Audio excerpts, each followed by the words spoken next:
बिस्मिल्लाहिर्रहमानिर्रहीम। अस्सलाम वालेकुम। कैसे हैं आप? उम्मीद करती हूँ आप सब लोग ठीक होंगे, खुश होंगे। तो आज मैंने अपने किचन में बनाई है बहुत ही मज़ेदार सी रेसिपी, जो कि है चिकन और बैंगन। और इसको बनाना बहुत ही आसान है। तो चलें इसको बनाना हम शुरू करते हैं। बिस्मिल्लाहिर्रहमानिर्रहीम। सबसे पहले कढ़ाई में डालूंगी मैं कुकिंग ऑयल, तकरीबन हाफ़ कप के करीब। और इसके गर्म होने के बाद इसमें शामिल मैंने यहाँ पे किए है 1 अदद प्याज बड़े साइज़ का, जिसको मैंने बारीक काट लिया है। और प्याज को हमने यहाँ पे इतना भूनना है कि इसका जो एक्स्ट्रा पानी है वो ड्राई हो जाए और इस पर हल्का सा कलर आ जाए। ज़्यादा डार्क कलर हमने इसका नहीं करना। तो आप देख सकते हैं इस पर हल्का सा कलर आ चुका है। और इसके बाद इसमें यहाँ पे शामिल करूँगी मैं अदरक, लहसुन और सब्ज़ मिर्च का पेस्ट 2 टेबलस्पून भर के, इस तरह से। और इसको भी हमने यहाँ पे तकरीबन 30 से 40 सेकंड के लिए इसको यहाँ पे भूनना है हमने, नॉर्मल आंच पे। इस पर भी हमने थोड़ा सा कलर आने तक इसकी हमने यहाँ पे इसको भूनना है, हल्का सा कलर आने तक। तो आप देख सकते हैं जो हमने इसमें अदरक लहसुन का पेस्ट डाला था उस पर बहुत ही खूबसूरत सा कलर आ चुका है। तो इसके साथ ही यहाँ पे शामिल करूँगी मसाले। आप देख सकते हैं इसमें मैंने डाल दिए 2 अदद बड़ी इलायची, 1 टुकड़ा दालचीनी का और हाफ़ टेबल स्पून नमक मैंने इसमें ऐड किया है। 1 टेबल स्पून भर के इसमें लाल मिर्च का पाउडर और थोड़ी सी हल्दी इसमें ऐड की है।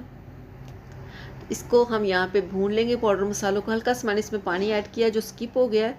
हल्का सा पानी ऐड करने के बाद मैंने मसाले ऐड किए हैं और मसालों को अच्छे से यहाँ पे भून लेना, तकरीबन 3 से 4 मिनट के लिए।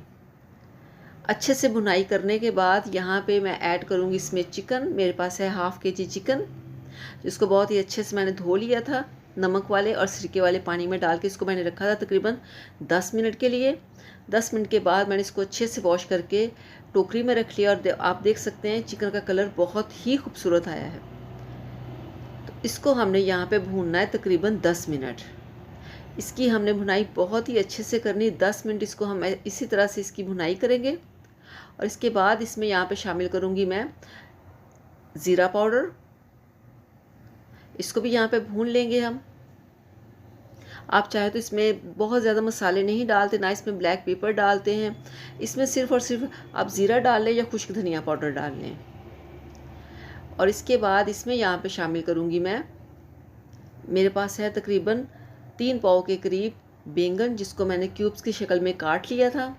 और अच्छे से इसको धो के मैंने इसमें ऐड कर दिया। और 1 बड़े साइज़ का टमाटर मैंने इसमें ऐड कर दिया है। और इसको अच्छे से यहाँ पे मिक्स कर लेंगे पूरे मसाले के अंदर। तो आप देख सकते हैं हमारे जो बैंगन हैं वो बहुत ही मज़े के लग रहे हैं। बैंगन बहुत ही मज़े के लग रहे हैं।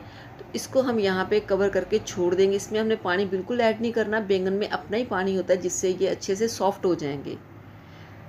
तो 5 मिनट के बाद यहाँ पे चेक करते हैं इसको। बिस्मिल्लाहिर्रहमानिर्रहीम। तो आप देख सकते हैं कि बैंगनों ने अपना पानी छोड़ा हुआ है और अपने ही पानी में ये अच्छे से सॉफ्ट हो जाते हैं। इसमें पानी ऐड करने की कोई ज़रूरत नहीं होती, क्योंकि बैंगन के अंदर पानी होता है। और साथ ही मैंने इसमें 1 बड़े साइज़ का टमाटर भी ऐड कर दिया था। तो यहाँ पे जो हमारी रेसिपी है वो बिल्कुल बनके तैयार है। तो यहाँ पे मैंने इसमें ऐड किया है सब्ज़ धनिया और बारीक कटी हुई सब्ज़ मिर्च।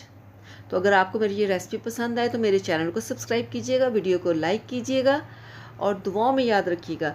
और सबसे मेन बात, आपने मेरे चैनल को सब्सक्राइब करना है और वीडियो को लाइक करना है और शेयर भी करना है। तो इजाज़त दीजिए। अल्लाह हाफिज़।